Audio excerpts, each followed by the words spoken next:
संत शिरोमणि आचार्य गुरुवर श्री विद्यासागर जी महाराज की जय। और हम योग प्रणेता पूज्य गुरुवर श्री प्रणम्य सागर जी महाराज की जय। ओम अरहम नमः। श्री तत्वात् सूत्र के शंका समाधान सत्र में आप सभी का स्वागत है। आज पूज्य श्री के द्वारा आपकी की गई शंकाओं का समाधान किया जाएगा। यदि आप भी अपनी शंकाएं भेजना चाहते हैं तो विजिट कीजिए ttv.arham.yoga और हमारे शंका समाधान फॉर्म को फिल कीजिए। सत्र संबंधी शंकाओं का समाधान स्वयं पूज्य श्री करेंगे। इस कक्षा की सभी जानकारियां जानने के लिए आप हमारी वेबसाइट ttv.arham.yoga को विजिट कर सकते हैं। आप हमारे व्हाट्सएप ग्रुप भी ज्वाइन कर सकते हैं cut.ly/तत्वात् पर। इस कार्यक्रम के प्रसारण में पुण्याचक बनकर आप धर्म प्रभावना कर सकते हैं और पुण्यार्जन भी कर सकते हैं। आप टीम अरहम को 9810436940 पर संपर्क कर सकते हैं। चलिए पूज्य गुरुवर के चरणों में चलते हैं। तारा राजेंद्र कुमार नादेड़ से पूछ रहे हैं, 8 कर्मों में से कौन कौन से कर्मों का क्षयोपशम होता है? क्या सभी 8 कर्मों का क्षयोपशम होता है? सभी पढ़ने वाले शिक्षार्थी भी हैं और विद्यार्थी भी हैं। शिक्षा ग्रहण कर रहे हैं, विद्या ग्रहण कर रहे हैं, तो प्रश्न भी अलग अलग तरह से होते हैं, समझने के योग्य हैं। 8 कर्मों में क्षयोपशम यदि होगा तो उन्हीं कर्मों का होगा जो कर्म आत्मा के किसी ना किसी गुण का घात करते हैं, है ना। अच्छा प्रश्न है, समझना चाहिए। तो जो घातिया कर्म होते हैं उनमें ये क्षयोपशम भाव बनेगा। जैसे ज्ञानावरण है, दर्शनावरण है, मोहिनी है और अंतराय है। ये आत्मा के गुणों का घात करते हैं और जिन कर्मों के कारण से आत्मा के जो गुण घात को प्राप्त हो रहे हैं तो उन्हीं गुणों में कुछ अंश इनके कर्मों के क्षयोपशम से प्रकट रहता है हर जीव में।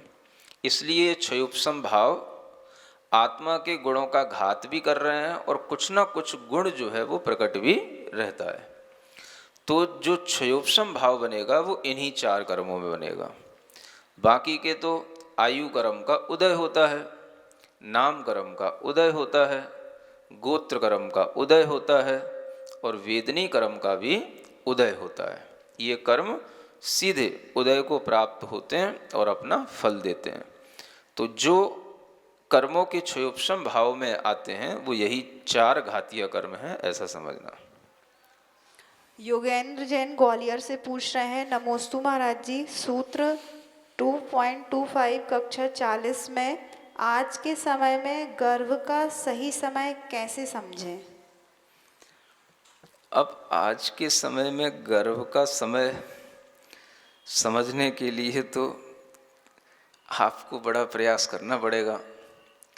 जिस समय पर वह गर्भ की क्रिया हो रही हो और स्त्री और पुरुष दोनों स्वस्थ हों और वो गर्भ निश्चित रूप से उसके कारण से ठहर जाने की पूरी संभावना हो, तो उसी समय को आप गर्भ का समय समझ सकते हैं।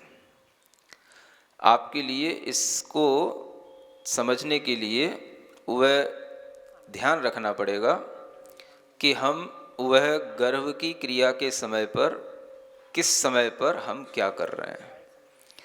इस तरह की जब गर्भ की क्रिया घटित होगी तभी वह समय आपके लिए माना जाएगा, क्योंकि उसमें बहुत ज़्यादा अंतर नहीं पड़ता। जब संयोग होता है तो दोनों धातुएं मिलने पर वह गर्भ तुरंत ही उत्पन्न होने की, उस जीव की तुरंत ही उत्पन्न होने की उसमें पूरी संभावना रहती है और वो होता भी है। और ये बात आप तीर्थंकरों के भी जो गर्भ कल्याणक होते हैं उनके जो गर्भ की तिथियां होती हैं उनकी जो प्रक्रिया बताई जाती है कि जिस रात्रि में माँ ने स्वप्न देखा तो वह सब उसी तरह से ही घटित होता है। तो ऐसी कोई बात नहीं है, आप उस गर्भ को भी ध्यान में रख करके उस गर्भ का समय भी निकाल सकते हैं, उसमें कोई ज़्यादा कठिनता वाली बात नहीं है, सावधानी वाली बात है। पुनीत जैन पूछ रहे हैं, नमोस्तु गुरुदेव, क्या देवगति में क्षयोपम सम्यक दर्शन को छायक सम्यक दर्शन बना सकते हैं? और मुनि महाराज के अनंतानुबंधी और अप्रत्याख्यान कषाय का उपसर्ग माने या क्षय ही होता है? देवगति में छायक सम्यक दर्शन तो कभी नहीं हो सकता, क्योंकि छायक सम्यक दर्शन के लिए आपको कुछ योग्यताएं और भी चाहिए, और वो योग्यताएं केवल इस मनुष्य जन्म के साथ ही मिलती हैं।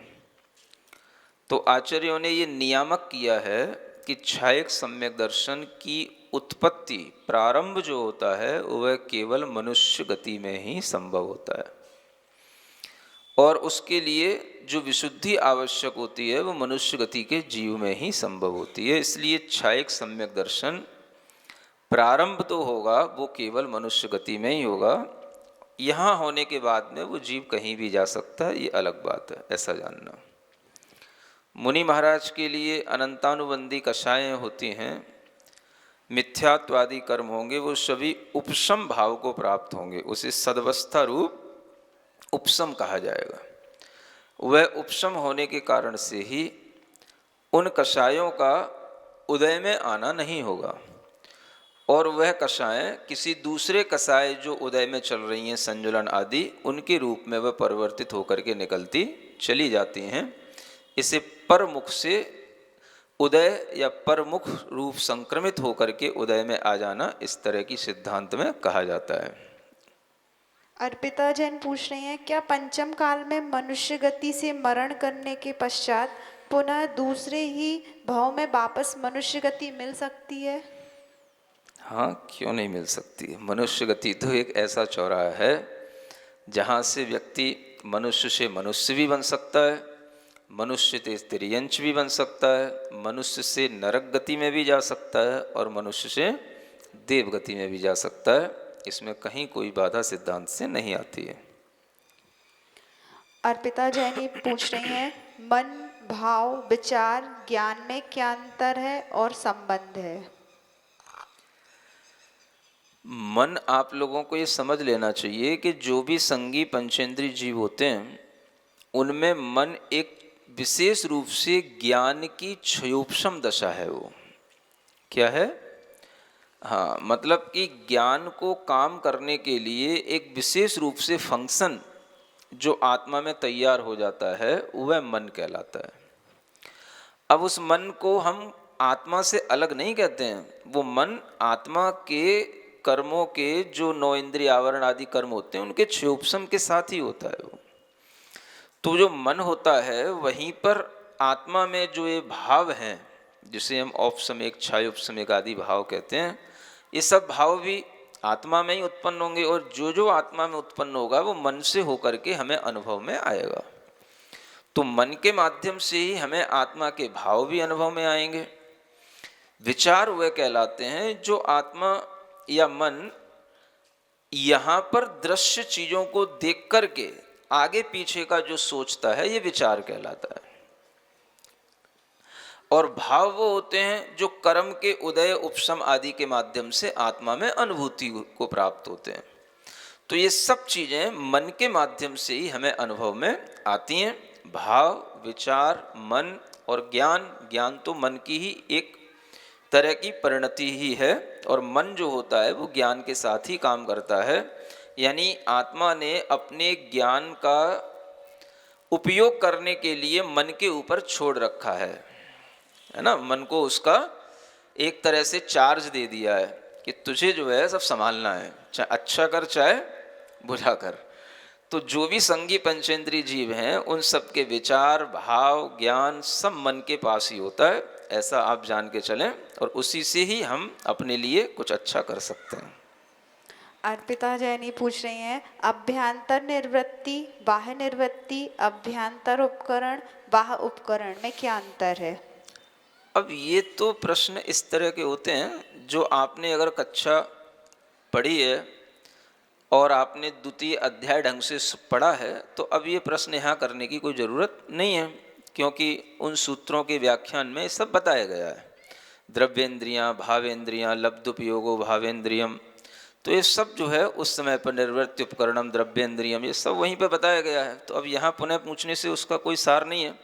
जितना डिटेल में पहले बताया जा चुका है उतना डिटेल में अभी क्वेश्चन आंसर के समय पर नहीं बताया जा सकता है। आपको उस विषय में कोई डाउट हो कि हमें ये समझ नहीं आ रहा, वो पूछना चाहिए आपको। सीमा जैन पूछ रही हैं बापी से, विग्रह गति में जीव के साथ पाप, पुण्य, क्षयोपशम आदि साथ रहते हैं, लेकिन नए कर्मों का बंध भी होता है क्या? अगर होता है तो कैसे? कृपया समाधान कीजिए। हाँ नए कर्मों का बंध तो जीव के लिए कभी रुक ही नहीं सकता। इस तरह के प्रश्न पहले भी आए हैं। प्रश्नोत्तर करने वाले पुराने लोगों के प्रश्न भी सुनते हैं कि नहीं, कि केवल बस अपना ही प्रश्न हमें ध्यान में रखना है और अपने ही प्रश्न का उत्तर महाराज हमें कम दे रहे हैं, यही ध्यान में रखना है, ऐसा सुनते हैं। इस तरह के प्रश्नों के समाधान पहले भी हुए हैं, फिर भी आप पुनः पुनः जान सकते हैं, कोई बात नहीं है। क्योंकि कर्मों का जो बंध होता है वह कर्मों का बंध कभी भी आत्मा में रुक नहीं पाता, क्योंकि कर्म बंध के जो कारण हैं वो आत्मा अपने साथ लेकर के चलता है। शरीर कर्म बंध का कारण नहीं है। जो हमने यहाँ ये औदारिक शरीर छोड़ दिया, ये कर्म बंध का कारण नहीं है।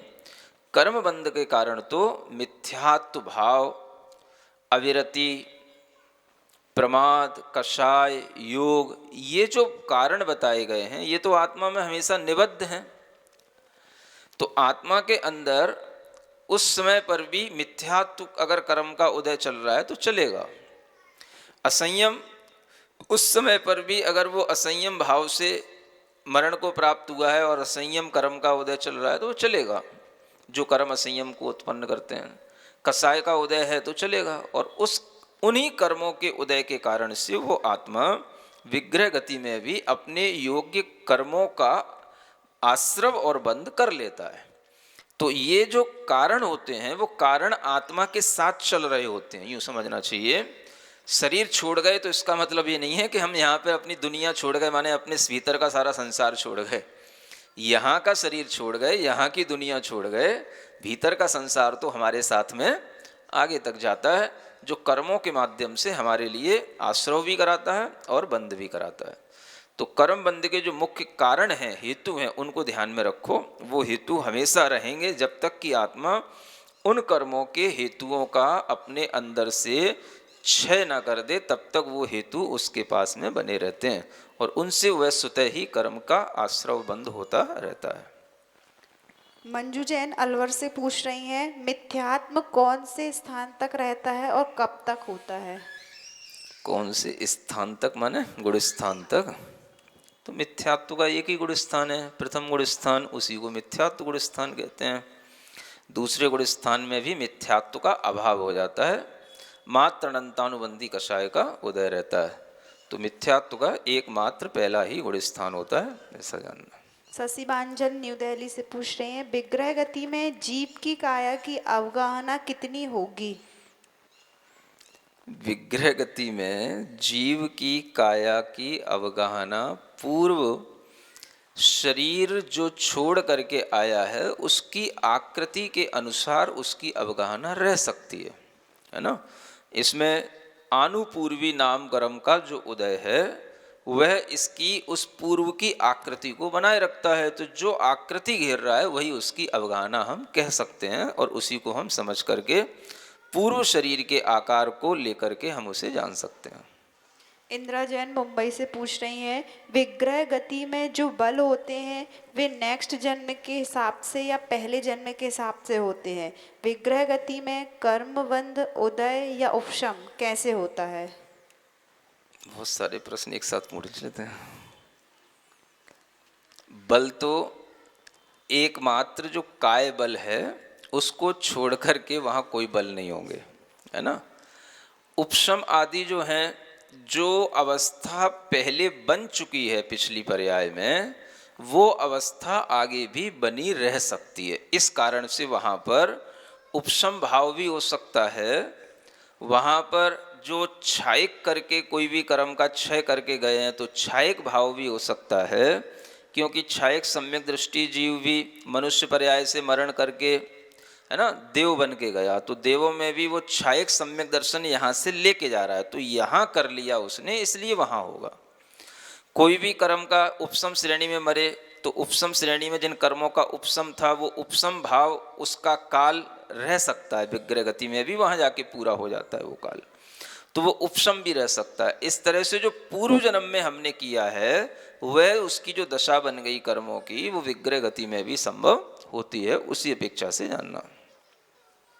राजेश कमलाकर अमरावती से पूछ रहे हैं, व्यवहार में सम्यक दर्शन प्राप्त करने के लिए या आहार देने के लिए 8 वर्ष पूर्ण होने का जो कथन आता है, तो यह 8 वर्ष गर्भ में आने के समय से या जन्म होने के समय से जानना चाहिए? ऐसा प्रश्न भी पहले आया था।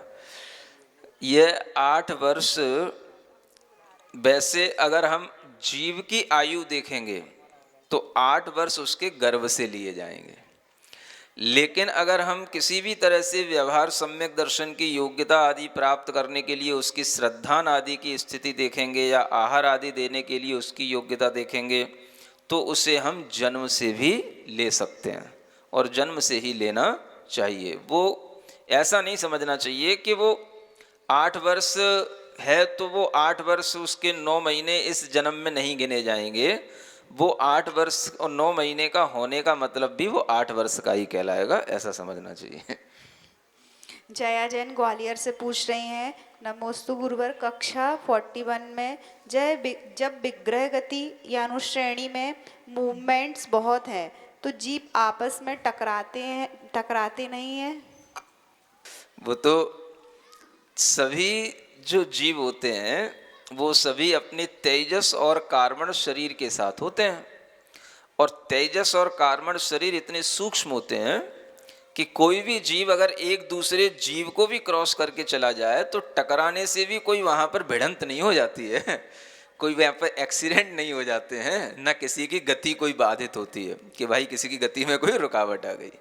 तो वो सूक्ष्म शरीरों के साथ में इस तरह से सूक्ष्म परिणमन के साथ में वो सभी आपस में रह जाते हैं, निकल जाते हैं, और एक दूसरे के साथ क्रॉस भी करके चले जाएंगे तो कोई दिक्कत नहीं होगी, है ना। जैसे लाइट होती है ना, तो मान लो एक कमरा है, उसमें आपने एक लाइट का एक बल्ब जला दिया, उसी में आपने फिर एक दूसरा बल्ब जला दिया, तो अब वो प्रकाश आपस में टकराता है क्या? एक और आपने तीसरा बल्ब जला दिया तो प्रकाश आपस में टकराता है क्या? जो होगा, सूक्ष्म परिणमन वाली चीज़ें हमेशा सबको अवगाहना देती हैं और किसी से बाधित नहीं होती हैं। ऐसे सूक्ष्म परिणमन के साथ में वह आत्मा इस तरह से गति करता है तो कोई किसी को बाधा नहीं पहुंचती है। शोभना जैन सहारनपुर से पूछ रही हैं, वास्तु को मानना भी क्या मिथ्यात्व है? ये सब बातें मिथ्यात्व के साथ जोड़ना ठीक नहीं है। ये सब अपनी व्यवहारिक चीज़ें हैं। आचार्यों ने कहा है कि जो मिथ्यात्व को और सम्यक्त्व को बनाए रखने वाले जो विषय हैं उन पर ध्यान दो। जो उसका विषय ही नहीं है, सब्जेक्ट ही नहीं है, उसको आप मिथ्यात्व सम्यक्त से जबरदस्ती क्यों जोड़ रहे हैं?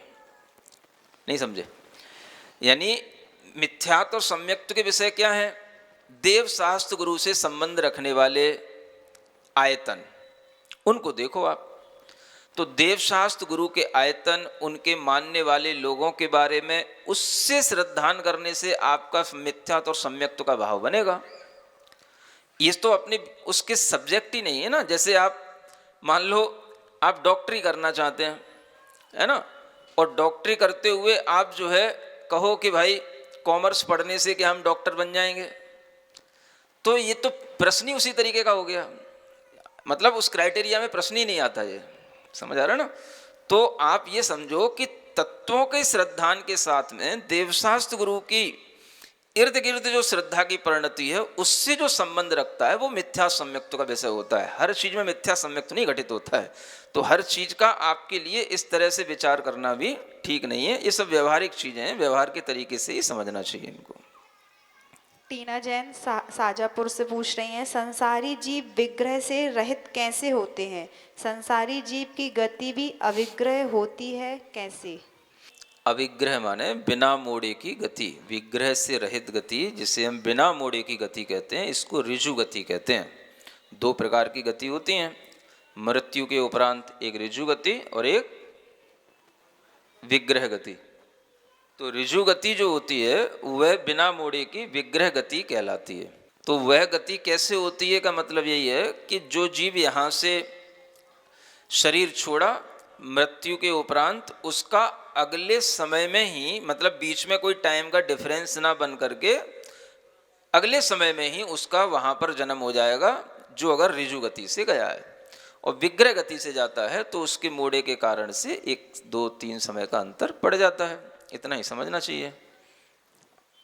नीरा जैन पूछ रही हैं, मेरे आराध्य गुरुवर नमोस्तु। गुरुदेव श्री सर्वार्थ सिद्धि जी ग्रंथ में श्री तत्वार सूत्र जी के अध्याय नंबर 1 के सूत्र क्रमांक 8 में जीवों की 14 मार्गणाओं की अपेक्षा तुलना करते समय मार्गणा के अनुवाद से क्रोधादि चारों कषाय वाले और कषाय रहित जीवों का स्पर्श ओक के समान है, ऐसा आया है। महाराज जी, मेरी जिज्ञासा यह है कि ओक शब्द से क्या अभिप्राय है, क्योंकि यह ओक शब्द और भी कई स्थानों पर प्रयोग हुआ है।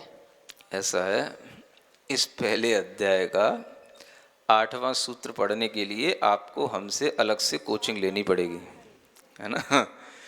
इस अध्याय के इस 8वें सूत्र की व्याख्या आपको ऐसे पढ़ने से नहीं आएगी जैसे आप पढ़ रहे हैं। अगर आपको इतना भी अभी पता नहीं है तो आगे स्पर्श वगैरह जो उसमें बताया गया है, अंतर निकालने का जो बताया गया है, वो आपको कुछ समझ नहीं आएगा।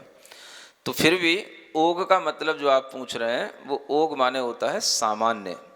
उसमें पहले जो गुणस्थानों की अपेक्षा से वर्णन किया गया है, उस गुणस्थानों की अपेक्षा से जो वर्णन किए गए में उसी को ओग कहते हैं, है ना। यानी गुणस्थान की प्ररूपणा ओग प्ररूपणा कहलाती है, और जो मार्गणाओं की प्ररूपणा होती है उसे विशेष प्ररूपणा कहते हैं। तो गुणस्थान कहो, ओग कहो, सामान्य कहो, ये एक बातें हो गई, और मार्गणा कहो, विशेष कहो, ये दूसरी अलग बातें हो गई। तो इस तरह से ओक का मतलब जो वहाँ पहले गुणस्थानों में जो वर्णन करके आए हैं उसी के अनुसार उसको लगाना, ऐसा समझना।